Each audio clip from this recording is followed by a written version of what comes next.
We're ready to start learning about statistics. We're going to do that first by deciding what the definition of statistics is and what that means. And then we're going to do that second by starting to talk about numbers and data. The definition of statistics is long, but actually pretty easy to understand. So the first part of this definition is the use of quantitative and qualitative data. Quantitative data are numbers. Quantitative data are the profit of my company is this. The number of minutes it took me to get to work is that. The number of people in class is this. The average GPA of the class is that. Those are quantitative data. They're numbers. We're used to dealing with them. We can also deal with data that are qualitative. And qualitative data means your favorite color, your favorite singer, favorite animal. Things that don't have any number attached to them, but that mean something to you. So we can use that color or we can use that anything to analyze the data. We can't generally do as good a job analyzing qualitative as we do quantitative. The quantitative data is more interesting and more usable, but we can use that qualitative data. And sometimes, if you're a psychology professor or a sociology professor, that qualitative data may be the thing that you're actually looking at. If you're an English professor, you're looking at use of words. Well, those are maybe qualitative data, and we have to take those into account. Now our stuff gets more interesting. What's the rest of the definition? Well, the first part is that we're going to use this data to do three things. And data, by the way, is a plural, right? The data is dogs, not dog. The data bark, not the data barks. What do we use statistics for now? These three things. Simplify, analyze, and make decisions. Simplify. Easy. We have 28,000 students at UNLV. If I want to tell President Jessup what those 28,000 students are like, I don't plunk a journal with 28,000 names in it and all their data down on his desk and ask him to go read it. I give him one page and it says their average age is 25. Their average age is 27 when they graduate. 50% of them are below 22 years old. There's 65% women and 35% men. There's so many business majors, so many hotel majors. We simplify things, and that's part of statistics. You can't make sense out of the complex data for 28,000 people. You can make sense out of this is the average. You can potentially oversimplify, and then that creates a problem for us. But we'll learn how to take care of that to make sure it doesn't happen. Number two, we analyze. So why are some schools good and some schools bad? Is it because we spend more money in some schools than in other schools? Is it because the teachers are more experienced in some schools than in other schools? Is it because the paint color in one school is different than another school? What is it? We can use statistics to analyze. How long does it take that line to work? How does it help us to add another person to fix the line? What is the percentage of defective parts that are coming down an assembly line? Are people happy with the customer service in our business? We can analyze data that we get and say things about our world. And then lastly, we make decisions. Is something better than something else? Can we actually predict the future? Can we tell what interest rates are going to be? And if we know that the dollar's about to fall, then we know what to do with our money. If we know the interest rates are going to go up, we know what to do with our money. So we're making decisions. What makes statistics different than other business analysis is that statistics is dealing with problems where there is uncertainty. And what we mean by that is if you're an accountant and you're looking at the books, you know how much money came in and how much money came out and where it went, and you're looking at known facts and figures. In statistics, we're looking at conditions that are uncertain, that are not known. if we give a new medicine to people, some of them are going to get better and some of them probably aren't.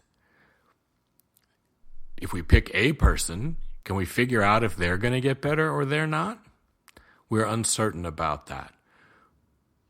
We want to know the future very often in statistics. It's what is the future going to hold? It's always going to be uncertain. What's GDP going to be next year? We're not sure. What are interest rates going to be next month? We're not sure. Is there going to be an earthquake in California in November and that's going to take out the road between here and there and we're going to have no tourists for a month? We live in this uncertain world, and statistics is about how we make decisions when we don't know the answers for sure, when we have to try to guess or we have to try to predict. We don't actually use the word guess very much in statistics. We use the word estimate, but it's essentially the same thing. We're looking at a world where we don't know something, and we're trying to make intelligent observations and statements about that thing we don't know. And that's conditions of uncertainty. So if you know the answer, or it's possible to know the answer, that's not statistics. If we roll a pair of dice, we know, hopefully we know, that we're going to get a 2 or 3 or 4 up through a 12, and those are the possible outcomes, but we don't know which one's going to show up. We know the 7's more likely than the 2, and we can actually mathematically represent that. If I throw a dart at a dartboard, I know it's not going to hit the bullseye. There is no uncertainty in that. I'm going to miss. If someone hits a tennis ball at me, if Roger Federer serves at me, I know I'm not going to be able to hit it back. There's no uncertainty. Those are not statistical events. Whether or not Roger Federer gets his serve in is uncertain, and that is something we can look at statistically. When you signed up for this class, you probably figured you only had to take it because it was required and you really didn't understand why. And we need to talk for a second about that whole why thing.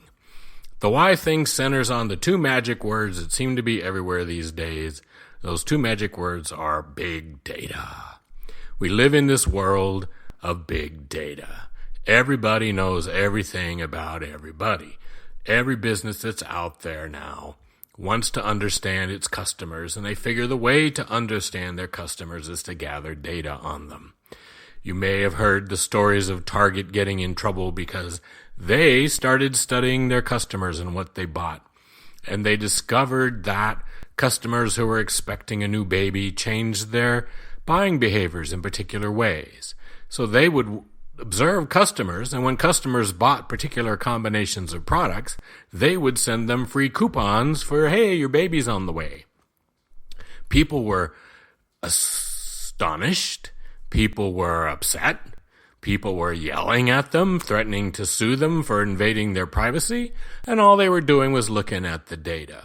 Being able to analyze those data make them more efficient as a business, more likely to make money, going to make them more successful because they understand their customer. That's what big data is all about. University collects data on students all the time. We know all kinds of things about you. The difference is we don't sell it to anyone or try to sell you something, but we have lots and lots of data on you. We use that data, or could use that data, to help predict whether other people coming to campus who have your same characteristics are going to be successful or not. So you, in a sense, are a guinea pig. Your data, your information, your success or lack of success in particular classes or heading toward particular majors is going to enlighten the life, hopefully enlighten the life, of somebody who's going to come along a couple years from now behind you who has your same characteristics, and the university knows those characteristics. Here in Las Vegas, the biggest thing we notice about this is in the hotel business. You may know that the CEO of Caesars is actually a PhD economist from MIT, and he's very big on this big data thing. So hotels track everything about their customers. When you see customers in hotels, they have these little cards, and when they're playing the slot machine, they stick their little card in the machine. If they're playing some other game, they put their card in. If they go to the restaurant, they swipe their card. No matter what they're doing in the hotel, their card knows where they are. That means the casino knows everything about them. The casino not only looks at where they ate, what they ate, how long they spent there, what shows they went to, what games they played, but they know things like how long do you take between pushing buttons? Some people are fast button pushers. Some people are slow button pushers. Your hotel knows how fast a button pusher you are on the slot machine. They know what denomination you play. They know how they can set things up so that you almost win. If you look at a slot machine, you can see the row you get, and then you can see what's right above it and right below it. So you can see a lot of times that you just almost won something. We have many students who graduated from UNLV and now they work in the casinos. And they work trying to figure out ways to make you play more, to gamble more, to spend more in the casino. What kind of prize do they need to give you? How often do you need to win? How often do you need to come close to winning? And then they match all that up against all the characteristics they know about you. When they add that to the data they know about your restaurant behavior and your room behavior, and do you stay in the hotel? How often do you come if you're an outside tourist? How often do you come to town? What do you do? All of that then leads them to make some statistical decisions about you, to try to get you to come here more often and spend more money. When you call up and you ask for a room at a hotel, if you've ever stayed there before, your room rate varies based on how long it's been since you've been there and all the characteristics about you.